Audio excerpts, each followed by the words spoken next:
बिस्मिल्लाहिर्रहमानिर्रहीम। आज जो हम बाकी अपने रिसर्च का एक चैप्टर जिसमें हमने रिसर्च क्वेश्चन और हाइपोथेसिस के बारे में पढ़ना था, उसका जो रिमेनिंग पार्ट है वो कवर करेंगे। और इसमें आज हम पढ़ेंगे कि हाइपोथेसिस होता क्या है। जिस तरह आपने अपने प्रीवियस क्लासेस में, मैट्रिक में, एफएससी में और इस तरह उसके बाद भी जहाँ जहाँ पे आपने साइंटिफिक चीज़ों को एक्सप्लोर करने के बारे में बात की होगी, तो वहाँ पे आपको कॉन्सेप्ट ऑफ हाइपोथेसिस के बारे में ऑलरेडी बता दिया गया होगा।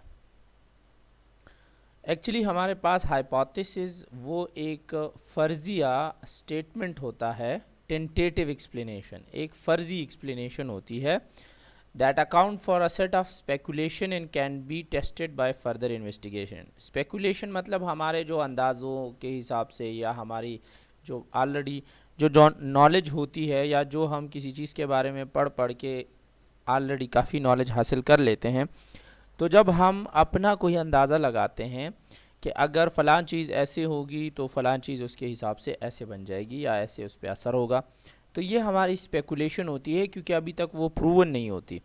वो जब प्रूफ होगी तो ही ये स्पेकुलेशन रियलिटी या फैक्ट में बदलेगी कि हाँ ये ठीक है, हमने इस पे रिसर्च किया या हमने जो एक्शन लेना था वो लिया और इसके हिसाब से ऐसे ऐसे हुआ।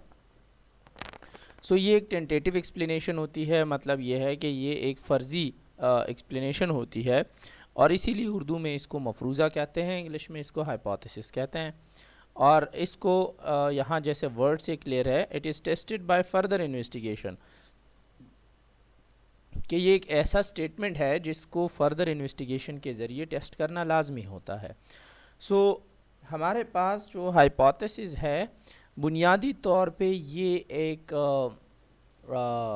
जिसको हम कह सकते हैं कि it is not fact until proven, कि ये तब तक हम इसको फैक्ट नहीं कह सकते। एक वो जो कहते हैं ना कि बिल्कुल पत्थर पे लकीर वाली बात, वो हम तब तक नहीं कह सकते जब तक ये प्रूफ ना हो जाए रिसर्च के थ्रू। और ये एक अजम्पशन होती है that we make, it is an assumption that we make before the research. ठीक है, रिसर्च कंडक्ट करने से पहले हम जब वो अपने ऑब्जेक्टिव्स या क्वेश्चंस बना लेते हैं तो फिर कहते हैं कि ठीक है, ये ऑब्जेक्टिव या क्वेश्चन हमने सॉर्ट आउट करने हैं, इसका आंसर हमने निकालना है।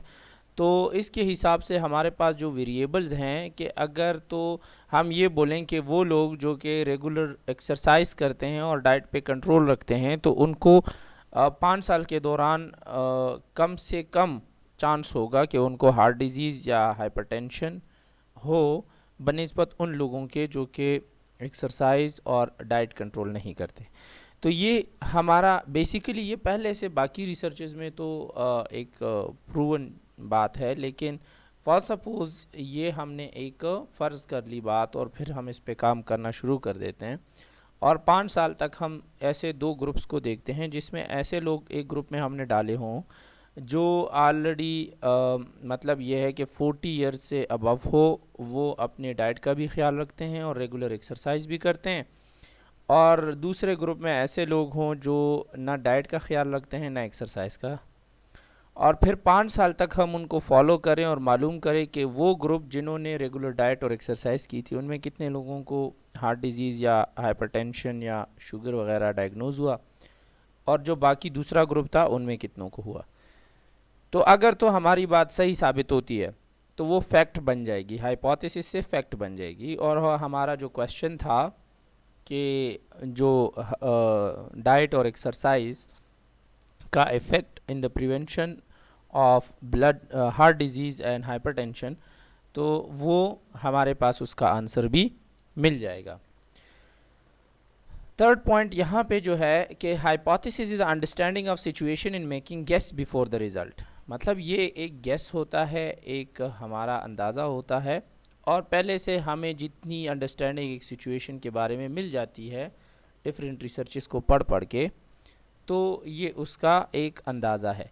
And it gives us the understanding of cause and effect phenomena, कि अगर एक चीज़ होती है तो दूसरे पे इसका क्या इफेक्ट होगा। एक इवेंट कॉज होता है तो दूसरे इवेंट या दूसरी चीज़ पे उसका क्या इफेक्ट होगा, इसका अंदाज़ा हमें ये बताती है। यहाँ पे हाइपोथेसिस के बारे में काफ़ी रिसर्च आर्टिकल्स से कोट्स ली गई हैं। मतलब कि वो जो ऑलरेडी रिसर्चर्स हैं जैसे क्रेसवेल हो गया और जैकब वगैरह या करलिंगर हो गया, तो ये लोग काफ़ी जाने पहचाने लोग हैं रिसर्च की। जो कॉन्सेप्ट्स हैं इसके बारे में इन्होंने काफ़ी बुक्स लिखी हैं, काफ़ी रिसर्चेस की हैं। तो उनके कुछ स्टेटमेंट्स हैं जो कि उन्होंने कहे हैं, वो यहाँ पे हमने रिपोर्ट किए हैं। तो अगर आप में से कोई इसको पढ़ना चाहे पढ़ ले, ये आपके इंटरेस्ट के बेस पे है। एज सच इसमें इतनी डिटेल में जाने की ज़रूरत नहीं है। अच्छा, बात आती है रिसर्च क्वेश्चन और हाइपोथेसिस की। जहाँ पे हमने कहा कि रिसर्च क्वेश्चन और हाइपोथेसिस की बात होती है, तो should we express a relation between two or more variable. इसमें ये बात होती है कि देखें, एक तो रिसर्च क्वेश्चन है। रिसर्च क्वेश्चन हमें क्या बताता है कि बुनियादी तौर पे हम जो चीज़ों को स्टडी कर रहे हैं, जिन चीज़ों को, तो उसके हवाले से हमें क्या स्पेसिफ़िक चीज़ एक्सप्लोर करनी है, वो रिसर्च क्वेश्चन हमें बताएगा। हाइपोथेसिस जो ऑलरेडी हमारे पास, जैसे हमने पढ़ा कि जो नॉलेज है, जो अंडरस्टैंडिंग है, उसके बेस पे अगर हम कोई बात फ़र्ज़ कर लें, तो ये हमें हाइपोथेसिस कहते हैं।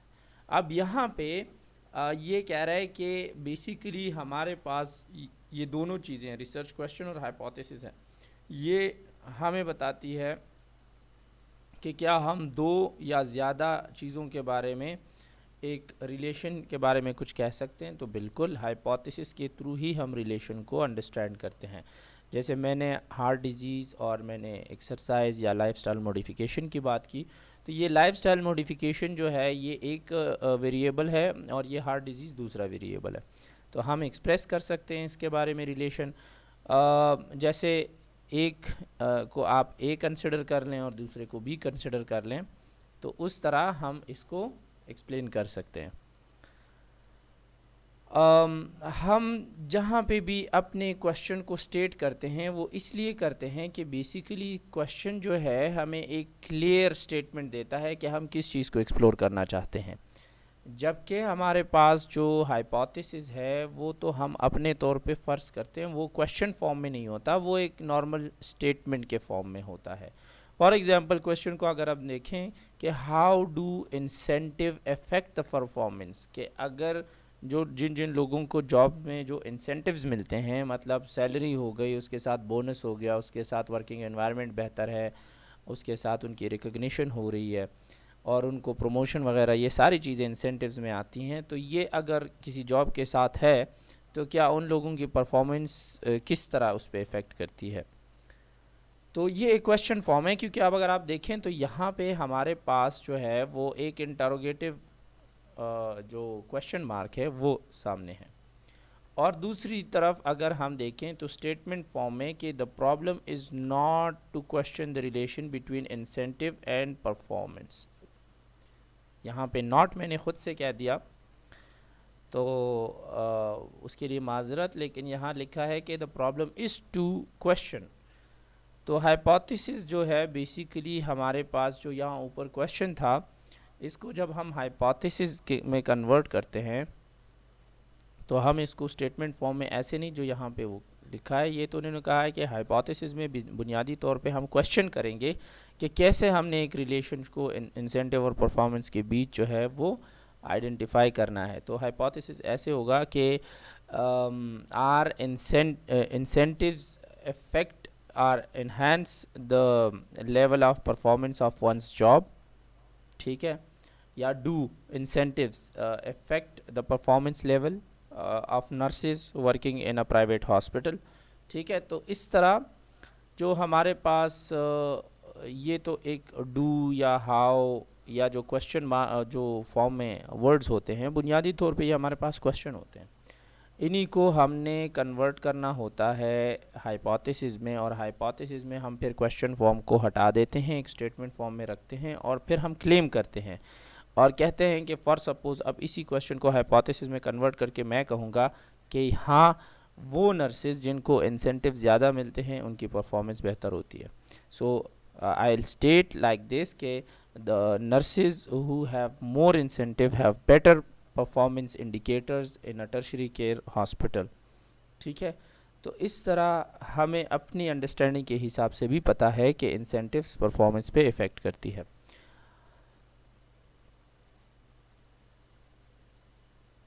So now we will talk about the criteria of hypothesis, कि बेसिकली हाइपोथेसिस का क्राइटेरिया होना क्या चाहिए. तो क्राइटेरिया में जहाँ पे हम हाइपोथेसिस की बात करते हैं तो हम कहते हैं कि ये एक ऐसे स्टेटमेंट हों जो कि बुनियादी तौर पे एक्सप्रेस करे relationship of two or more than two measurable variable. ठीक है, जो मैंने आपको लास्ट टाइम स्मार्ट का रूल बताया था कि S mean specific, M mean measurable, A mean attainable, R mean realistic and T mean time bound. तो ये बुनियादी तौर पे दो वेरिएबल्स जिनको हम टेस्ट करना चाहते हैं उनके बारे में कोई भी रिलेशन या कोई भी एसोसिएशन की अंडरस्टैंडिंग के लिए एक स्टेटमेंट हो तो ही वो एक हाइपोथेसिस काउंट होगा. क्योंकि जब हम सिंपल एक्सप्लोर करते हैं, कोई भी डिस्क्रिप्टिव स्टडी करते हैं कि जिसमें हम मालूम करें कि बस अगर मतलब फॉर एग्ज़ाम्पल जो सॉल्ट इनटेक कम करें, ठीक है, तो ब्लड प्रेशर के पेशेंट उसके बारे में क्या फ़ील करते हैं. ठीक है, तो ये बुनियादी तौर पे हम ये तो नहीं कह रहे ना कि सॉल्ट इनटेक की कम करने से जो ब्लड प्रेशर के पेशेंट है उनके टेस्ट बड्स ख़त्म हो जाते हैं या बेहतर हो जाते हैं या इस तरह के ब्लड प्रेशर कंट्रोल बेहतर हो जाता है. हम जब जस्ट उनकी फीलिंग को एक्सप्लोर कर रहे हैं. ठीक है, तो जो डिस्क्रिप्टिव या एक्सप्लोरेटरी स्टडी होती है उनमें हम बुनियादी तौर पे हाइपोथेसिस बनाते ही नहीं है. बनाते वहाँ पे है हाइपोथेसिस जहाँ पे हम दो या दो से ज़्यादा वेरिएबल के बीच रिलेशनशिप या एसोसिएशन मालूम करें. ठीक है, so they should carry clear implication for testing the stated relationship. मतलब जहाँ पे भी हम हाइपोथेसिस बनाएं तो उसमें दो ऐसे वेरिएबल जो कि आपस में कोई ना कोई इनका रिलेशनशिप या एसोसिएशन हो तभी हम उनके बारे में हाइपोथेसिस बनाते हैं. अब हमारे पास बात आती है कि difference between problem and hypothesis. तो प्रॉब्लम तो डेफिनेटली एक डिफ़िकल्टी या एक ऐसा क्वेश्चन होता है जो कि हमारे पास हमें तंग तो कर रहा होता है लेकिन वो डायरेक्टली टेस्टेबल नहीं होता. उसके लिए हमें वेरिएबल डिफ़ाइन करने हैं कि अगर एक प्रॉब्लम एग्जिस्ट कर रहा है तो क्यों कर रहा है, क्या ऐसी वजूहात हैं. फिर उस वजूहात पे काम करके हम उनको टेस्ट करते हैं कि अगर तो एक हॉस्पिटल में इन्फेक्शन का प्रिवेलेंस या इन्फेक्शन की अकरेंस बहुत ज़्यादा है पेशेंट पे, तो क्या वजूहात है. तो वो वजूहात जब हम एक्सप्लोर करते हैं तो वो प्रॉब्लम आइडेंटिफिकेशन डिस्क्रिप्टिव या एक्सप्लोरेटिव स्टडी है, उसमें हम हाइपोथेसिस नहीं बनाते. लेकिन जहाँ पे हम बात करते हैं कि ये जो हेल्थ केयर प्रोफेशनल की हैंड वॉशिंग प्रैक्टिसेस है वो इन्फेक्शन को कंट्रोल करने में कितनी हेल्प करती है, या जो शार्प आइटम्स हैं जैसे नीडल्स वगैरह उसको अगर प्रॉपरली डिस्कार्ड किया जाए तो वो इन्फेक्शन कंट्रोल करने में हेल्पफुल साबित होती है. तो बुनियादी तौर पे ये शार्प डिस्कार्ड करना और इन्फेक्शन कंट्रोल जो है हमारे पास दो वेरिएबल है. तो इसके बारे में हमने जब एक स्टेटमेंट दिया ये हाइपोथेसिस हो गया. सो प्रॉब्लम डायरेक्टली टेस्टेबल नहीं होता, उसके लिए वेरिएबल डिफाइन करने पड़ते हैं. जबकि हाइपोथेसिस जब बनाते हैं तो उसमें ऑलरेडी वेरिएबल्स होते हैं तो उसको हम टेस्ट करते हैं. और इसमें हमारे पास जो रिलेशनशिप है बिटवीन द वेरिएबल्स वो हमारे पास इन उसूलों के बुनियाद पे हम अभी इसको थोड़ा सा एक्सप्लेन करते हैं. ये वाले जो हमने यहाँ पे क्वेश्चंस के फॉर्म में लिखे हैं तो इसको एक्सप्लेन करते हैं कि problem is basically relation between variables in problem statement. वो किस तरह काउंट हो गया. Is A related to B, क्या हम जो कहें कि हैंड वॉशिंग का इन्फेक्शन की प्रेवेलेंस के साथ कोई वास्ता है या नहीं है. ठीक है, ये हम इस तरह कह सकते हैं. ये हमारा प्रॉब्लम होगा. अभी हम इसको एक्सप्लोर करेंगे. जबकि जहाँ पे हम हाइपोथेसिस की बात करें कि if A then B then C, इस तरह का कि अगर तो हमारे पास हैंड वॉशिंग नहीं होगी तो इन्फेक्शन ज़्यादा होगा. इन्फेक्शन ज़्यादा होगा तो पेशेंट्स की मोर्टेलिटीज़ और मॉर्बिडिटी ज़्यादा होगी, उनका हॉस्पिटल का ख़र्चा ज़्यादा आएगा, उनका हॉस्पिटल का एडमिशन डेज बढ़ेंगे। तो इस तरह एक वेरिएबल जो वेरिएबल ए को हम कंसिडर कर लें, फिर दूसरे को बी कंसिडर कर लें और तीसरे को सी कंसिडर कर लें और उसका इफ़ेक्ट या रिलेशनशिप देखें, तो ये बुनियादी तौर पे हमारे पास हाइपोथेसिस में होता है।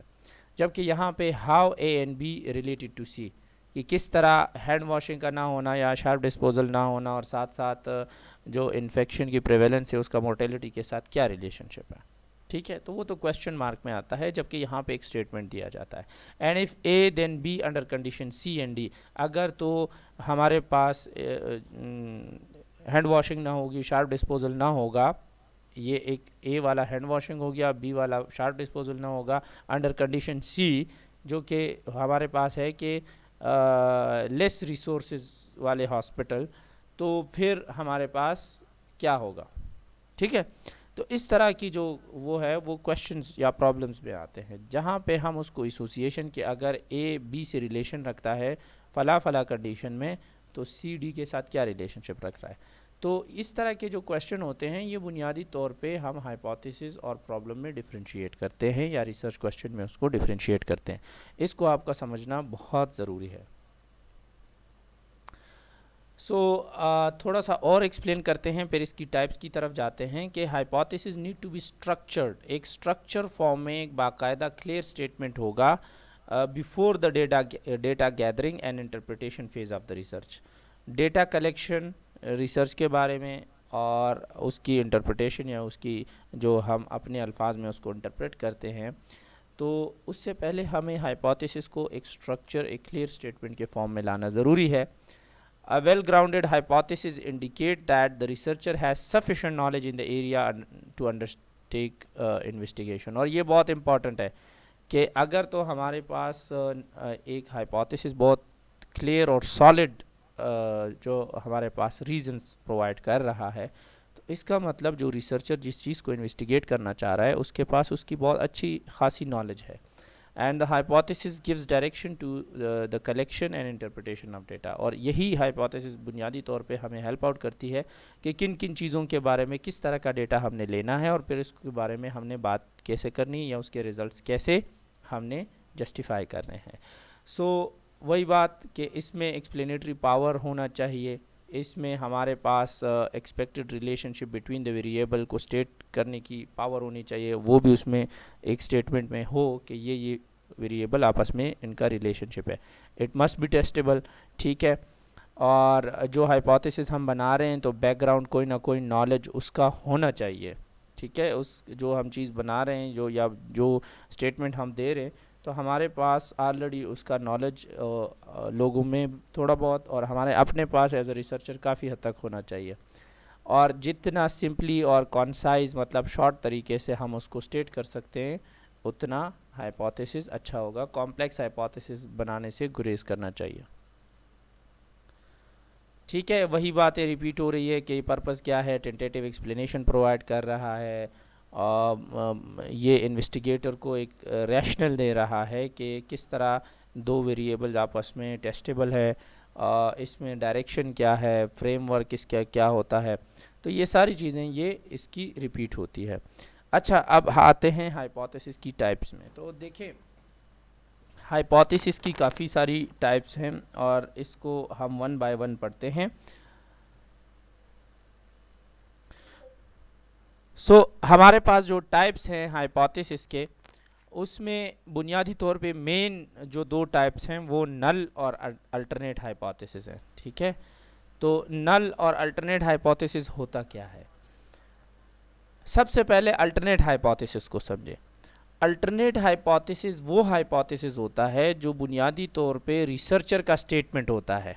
ठीक है, या रिसर्चर जिसको एक्सपेक्ट करता है कि अगर हम ये एक रिसर्च स्टडी करें तो हमारे पास ये एक्सपेक्टेड रिजल्ट आएंगे। ठीक है, ये हमारे पास बुनियादी तौर पे अल्टरनेट हाइपोथेसिस कहलाता है और इसको हम H1 या HA से रिप्रेजेंट करते हैं। ठीक है, और ये हमारे पास लिटरेचर और उससे रिलेटेड पहले जो आर्टिकल पब्लिश हुए हैं उससे पहले या उसके उसको पढ़ते हुए साथ साथ जो हमारे पास रिसर्चर के माइंड में जो बात बनती है जब वो उसको स्टेट करता है तो उसको अल्टरनेट हाइपोथेसिस कहते हैं।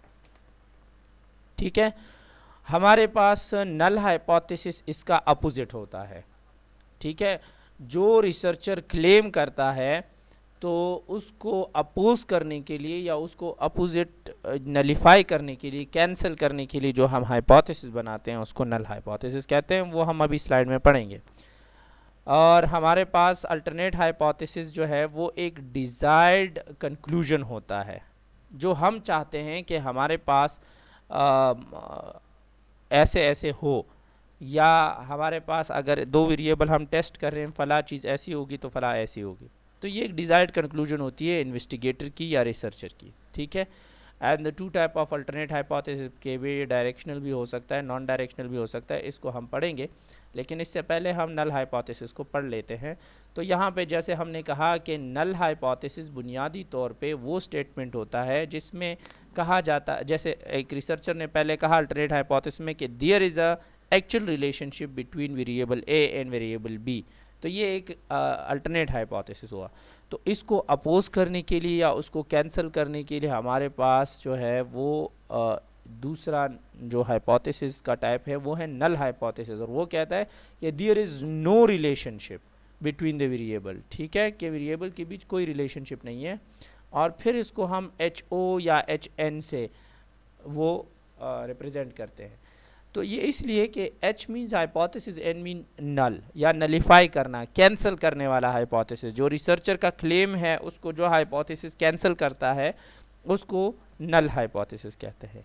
सो नल हाइपोथेसिस में read there is no difference, मतलब अगर एक रिसर्चर बोले कि there is a difference between the severity of, या there is a difference in the healing process of the smokers and non smoker, कि वो लोग जो स्मोकिंग करते हैं और वो लोग जो स्मोकिंग नहीं करते, तो उन दोनों के जो वॉन्ड हीलिंग का प्रोसेस है उसमें डिफरेंस है। इसी वजह से जो स्मोकर्स है उनका वॉन्ड हीलिंग डिलेड होता है, जो नॉन स्मोकर है उनका जल्दी होता है। तो ये एक अल्टरनेट हाइपोथेसिस है। इसको नलिफाई करने के लिए नल हाइपोथेसिस कहता है कि there is a no difference between the wound healing process of the smokers and non smoker.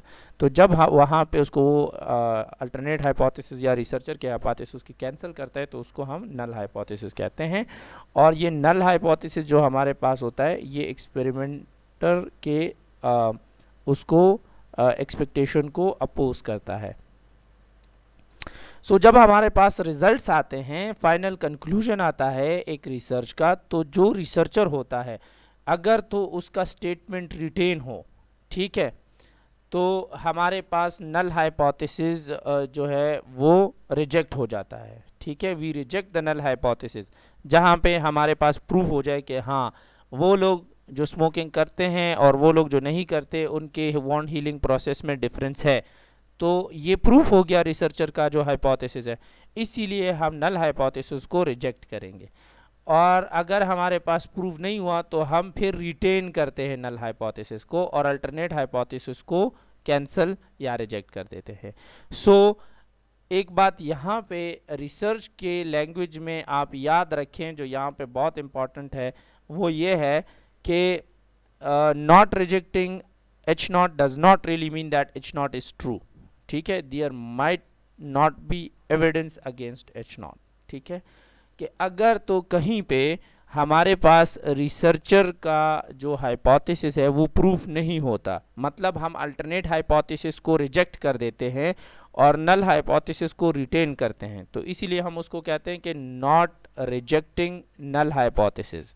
ये एच नॉट जो है, अगर एच नॉट को हम रिजेक्ट नहीं करते तो इसका मतलब हरगिज़ ये नहीं है कि एच नॉट हमेशा हमेशा के लिए ट्रू है और जो हमारे पास वॉन्ड हीलिंग का प्रोसेस है उसमें कोई डिफरेंस नहीं है, बल्कि इसका मतलब यह है कि रिसर्चर के पास इतने एविडेंस या इतने सबूत जमा नहीं हुए कि वो नल हाइपोथेसिस को रिजेक्ट कर पाए। मे भी कहीं और पे कोई और रिसर्चर स्टडी करे, रिसर्च करे और उसके पास ये नल हाइपोथेसिस रिजेक्ट हो जाए और अल्टरनेट हाइपोथेसिस उसके पास प्रूफ हो जाए।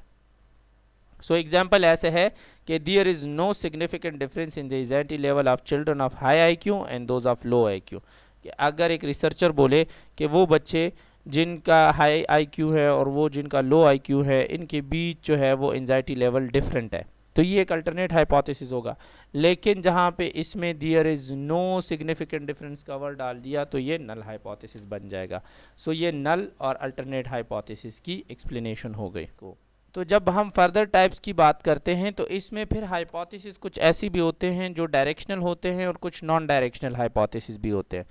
तो डायरेक्शनल हाइपोथेसिस हमारे पास बुनियादी तौर पे अल्टरनेट हाइपोथेसिस की जहाँ पे बात करते हैं डायरेक्ट, देखें यहाँ पे अब जो भी डायरेक्शनल नॉन डायरेक्शनल और इस तरह की बातें करें तो इसमें हमारे पास हम बात करेंगे अल्टरनेट हाइपोथेसिस पे, क्योंकि ये रिसर्चर का क्लेम होता है। और हर जो चाहे वो हाइपोथेसिस डायरेक्शनल हो, पॉजिटिव हो, नॉन डायरेक्शनल हो, ये कोई भी टाइप का हाइपोथेसिस हो तो बुनियादी तौर पे इसका नल हाइपोथेसिस तो होगा ही होगा, ठीक है, उसको नलिफाई करेगा, कैंसिल करेगा।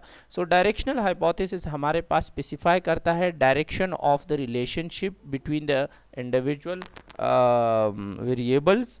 जो हमारे पास इंडिविजुअल वेरिएबल है इनके दरमियान जो रिलेशनशिप होगा या एसोसिएशन होगी तो उसका डायरेक्शन शो करेगा, और एक्सपेक्टेड फाइंडिंग्स जो होंगी उसमें एक ख़ास डायरेक्शन शो करेगा। डायरेक्शन की मैं आपको बताता हूँ कि क्या मतलब है। Sometimes directional hypotheses are created to examine relationship among variable rather than to compare group। इसमें हम relationship positive negative एक साइड एक रुख की तरफ जो relationship जाता है तो वो हम मालूम करते हैं, इसमें हम कंपैरिजन नहीं करते। फॉर एग्जांपल इसमें आपको ऐसे वर्ड मिलेंगे मोर देन या विल बी लेसर, ठीक है, तो या तो कम होगा या ज़्यादा होगा, या अगर हम बोलें कि वो लोग जो कि सडन नहीं, वो लोग जो स्मोकिंग बंद करते हैं they have a better memory, ठीक है, या they then to in those people who have chain smoking behaviours, ठीक है। तो ये कंपैरिजन इसमें आ रहा है, लेकिन इसमें हमारे पास जो मोर देन और लेसर का वर्ड भी है तो ये बुनियादी तौर पे एक डायरेक्शन शो कर रहा है दो लोगों के, दो वेरिएबल के बीच के। अगर एक चीज़ को हम कम कर रहे हैं तो दूसरा ज़्यादा हो रहा है, या अगर एक चीज़ हम बढ़ा रहे हैं तो दूसरा बढ़ रहा है, या एक कम कर रहे हैं तो दूसरा कम हो रहा है, ठीक है। तो ये अपोजिट डायरेक्शन भी हो सकता है, सेम डायरेक्शन भी हो सकता है। तो इस तरह के हाइपोथेसिस जो है ये हमारे पास डायरेक्शनल हाइपोथेसिस कहलाते हैं। जैसे एग्जांपल यहाँ पे है कि चिल्ड्रन विद हाई आईक्यू, वो बच्चे जिनका आईक्यू लेवल हाई है, एग्जिबिट मोर एंजाइटी, उनमें हम ज़्यादा एंजाइटी देखते हैं than the children with low IQ, ठीक है। तो यहाँ पे बुनियादी तौर पे आईक्यू तो हाई और लो दोनों चिल्ड्रन के बारे में बताया, लेकिन स्पेसिफिकली जो क्लेम किया है वो बोला है कि वो बच्चे जिनमें आईक्यू लेवल ज़्यादा है उनमें एंजाइटी भी ज़्यादा होती है। तो ये एक डायरेक्शन शो किया गया है कि if the IQ is high anxiety will be high, ठीक है। तो ये एक डायरेक्शन एक ख़ास उसमें बताया गया है, ठीक है। They are usually derived from theory, और ये हमारे पास ऑलरेडी इस्टेब्लिश थ्योरी जो होती है उससे डिराइव की जाती है। कभी कभी ये हमारे पास जो ऑलरेडी रिसर्चर हैं वो उनको पता होता है कि ये इस तरह की चीज़ें हैं, तो वो एक हाइपोथेसिस डायरेक्शनल टाइप का बना देते हैं ताकि टेस्ट करें कि जो एसोसिएशन या रिलेशनशिप हम किसी ख़ास डायरेक्शन में देखना चाहते हैं तो वो किस हद तक ठीक है। They may imply that the researcher is intellectually committed to a particular outcome, ठीक है। और इसका मतलब ये है कि रिसर्चर जो है एक ख़ास आउटकम की तरफ उसका इंटेंशन है और वो चाह रहा है कि वो मालूम कर ले कि अगर तो कोई बंदा उसकी पेयर इंटरेक्शन ऐसी है जिनमें स्मोकिंग काफ़ी ज़्यादा है तो वो वो ज़्यादा इंक्लाइंड होगा स्मोकिंग की तरफ, ठीक है, या वो इन्वॉल्व होगा in the habit of smoking. तो ये एक डायरेक्शनल हाइपोथेसिस होती है। जहाँ पे नॉन डायरेक्शनल हाइपोथेसिस की बात करें तो नॉन डायरेक्शनल हाइपोथेसिस बुनियादी तौर पे हमें कोई ख़ास डायरेक्शन नहीं बताती। ये भी अल्टरनेटिव हाइपोथेसिस की एक टाइप है in which no definite direction of the expected finding is specified. मतलब जो हमारे पास हम फाइंडिंग्स देखना चाह रहे हैं, एक्सपेक्ट कर रहे हैं, उसका कोई डायरेक्शन नहीं होगा। और इसमें रिसर्चर में not know what can be, यहाँ पे वो KNOW वाला नो कंसिडर कर लें, what can be predicted from the past literature. यहाँ पे रिसर्चर के पास कोई पहले लिटरेचर से प्रूवन ऐसी कोई डायरेक्शन साबित नहीं होती या उसके पास नहीं होती, इसीलिए वो नॉन डायरेक्शनल हाइपोथेसिस देता है।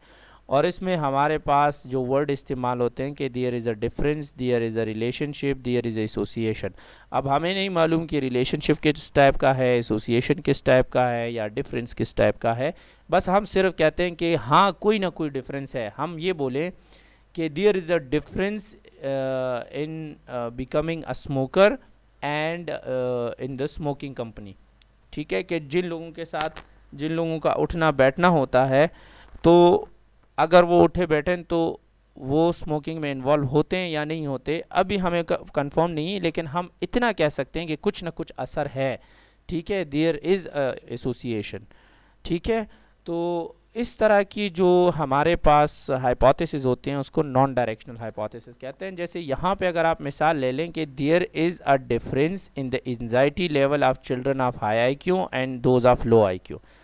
अभी तो हमें पता है कि कोई एंजाइटी दोनों में होती है, लेकिन एंजाइटी लेवल का भी कोई डिफरेंस है। तो अभी नहीं पता कि किन में कितना डिफरेंस है, किन में ज़्यादा है, किन में कम है। तो ये ज़्यादा और कम वाली जो डायरेक्शन है ये अभी हमें कंफर्म नहीं है, इसीलिए हम ये वर्ड डिफरेंस या रिलेशनशिप या एसोसिएशन का लगाते हैं। तो ये हमें न्यूट्रल एक स्टेटमेंट देता है कि या तो कम भी हो सकती है या ज़्यादा भी हो सकती है। और इस तरह के जो हाइपोथेसिस होते हैं तो उनको हम बुनियादी तौर पे नॉन डायरेक्शनल हाइपोथेसिस कहते हैं।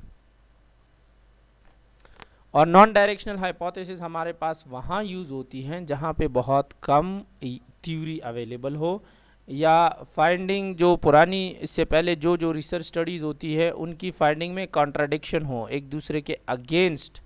कोई स्टडी कह रहा है कि हाँ इसमें डिफरेंस है, कोई कह रहा है नहीं डिफरेंस नहीं है। तो इस तरह जब कन्फ्यूजन हो तो उस कंडीशन में हमारे पास नॉन डायरेक्शनल हाइपोथेसिस हम देते हैं। और ये इम्पार्शियलिटी इसमें होती है कि मतलब जो हमारे पास जो एक एक जैसे ऊपर के पॉइंट में मैंने बताया ना कि एक कंक्रीट नॉलेज होती है, तो इसमें हमारे पास थोड़ी सी कन्फ्यूजन होती है। तो इस वजह से नॉन डायरेक्शनल हाइपोथेसिस हम प्रोड्यूस करते हैं। And it do not stipulate the direction of the relationship. इसमें रिलेशनशिप अगर दो वेरिएबल के बीच है भी तो उसमें कोई डायरेक्शन नहीं होता, जिस तरह नाम से पता है नॉन डायरेक्शनल। तो आप सिंपल याद कर लें कि दो वेरिएबल अगर उसके बीच कोई एक ख़ास तरह का रिलेशनशिप डायरेक्शन वाइज है तो वो डायरेक्शनल हाइपोथेसिस होगा। अगर तो रिलेशनशिप का कोई ख़ास डायरेक्शन नहीं है तो वो नॉन डायरेक्शनल हाइपोथेसिस होगा। अब आते हैं एक और type, that is associative hypothesis. और associative hypothesis proposes the relationship between variable when one variable changes the other changes। मतलब कोई एक एसोसिएशन ऐसी है कि अगर एक चीज़ में हम चेंज लाएं तो दूसरे में चेंज आ सकता है। एंड इसमें लेकिन ये बात याद रखें कि कॉज एंड इफ़ेक्ट वाली बात नहीं होती कि जैसे अगर जैसे हम कोई एक वेरिएबल को चेंज करें तो दूसरा उस चेंज की वजह से उसमें इफ़ेक्ट आ जाता है, वो जो चेंज आ जाता है वो एज अ इफ़ेक्ट आता है पहले वाले के उसमें जो चेंज आया है उसकी वजह से, बल्कि ये कोई ना कोई रिलेशनशिप इसमें नेचुरली अवेलेबल वो है। तो ये एसोसिएटिव हाइपोथेसिस होता है कि फॉर सपोज एक हम बोलें कि वो लोग जो कि कोशिश करते हैं कि वो अपना मूड लाइट रखें और ज़्यादा से ज़्यादा स्माइल करें, तो उनको एंजाइटी कम होती है। ठीक है, तो अब जाहिर सी बात है इसमें कॉज एंड इफ़ेक्ट वाली बात नहीं है, इसमें नेचुरली एक एसोसिएशन है। ठीक है, तो ये इस तरह के जो हाइपोथेसिस होते हैं उसको एसोसिएटिव हाइपोथेसिस कहा जाता है। जबकि कैजुअल हाइपोथेसिस जो होती है उसमें कॉज एंड इफ़ेक्ट की बात होती है कि it proposes a cause and effect interaction between two or more variable. कि अगर दो वेरिएबल हैं और कॉज एंड इफेक्ट की बात करें कि भाई अगर तो कोई स्मोकिंग कम करेगा या नहीं करेगा या बंद कर देगा तो उनको लंग कैंसर के चांसेस कम हो जाते हैं। ठीक है, तो ये कॉज एंड इफेक्ट, या जो बंदा जितनी ज़्यादा स्मोकिंग करता है उतना उनके लंग कैंसर के चांसेस बढ़ते जाते हैं। तो बुनियादी तौर पे वो स्मोकिंग की जो टेंडेंसी या जो उसकी कंडीशन होती है कि कितना एक चेन स्मोकर है बंदा या कितना रेगुलर स्मोकिंग करता है, तो बुनियादी तौर पे उसका एक इफ़ेक्ट होता है लंग्स पे, और वो फिज़िकली भी मालूम होता है। तो इसीलिए ये एक कॉजल हाइपोथेसिस इसको हम कहते हैं कि एक वेरिएबल की वजह से दूसरे पे इफ़ेक्ट होता है। एंड द इंडिपेंडेंट वेरिएबल, जैसे यहाँ मैंने स्मोकिंग की हैबिट की बात की, तो वो इंडिपेंडेंट वेरिएबल होता है। It is manipulated to cause effect on the dependent variable.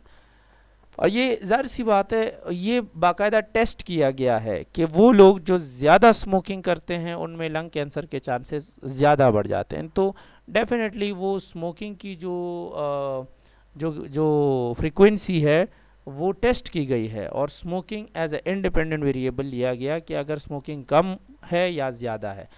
Chain smoker को फॉर सपोज, अभी हम सपोज कर लेते हैं कि एक ऐसी स्टडी हुई जिसमें 50 चेन स्मोकर्स को लिया गया, और उसमें के जो 50 जो स्मोकर्स लिए गए उसमें दो को ग्रुप में उनको डिवाइड किया। 25 को एक स्मोकिंग सीजेशन प्रोग्राम के थ्रू उनकी स्मोकिंग स्टॉप करवाई गई या कम करवाई गई, और जो 25 थे उनको अपनी कंडीशन में मतलब सिर्फ ऑब्ज़र्व कर रहे थे।